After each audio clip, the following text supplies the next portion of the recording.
কুড়িগ্রাম সদর চর গোবিন্দপুর বুদ্ধি প্রতিবন্ধী ডিস্ট্রিক্ট বিদ্যালয়। আপনি কি স্টুডেন্ট? না, আমি ওই স্কুলের শিক্ষক। শিক্ষক?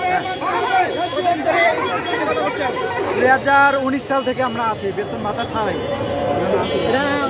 আরো আগে থেকে শুরু মানে আছে প্রায় 20 বছর মানে অনেক 20 বছর ভিতর দিকে যান ভিতর দিকে ছাত্র ছাত্র কোন স্কুলে? বরগুনা। হ্যাঁ, বরগুনা। ছাত্র। এখানে তো আন্দোলন হচ্ছে, শিক্ষক তুমি আসছো কেন? না, ছাত্র আমি ওই নতুন মাদ্রাসা করছে তো হ্যাঁ? এই জন্য দপ্তরি পোস্টে নিতে আসছি। হ্যাঁ, দপ্তরি পোস্ট মানে আমি আগ থেকে আর কি করছি। তো এই যে ছাত্র কইলা আবার দপ্তর মানে ছাত্র ছিলাম।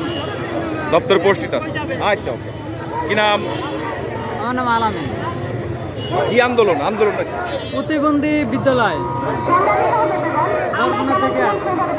ওকে।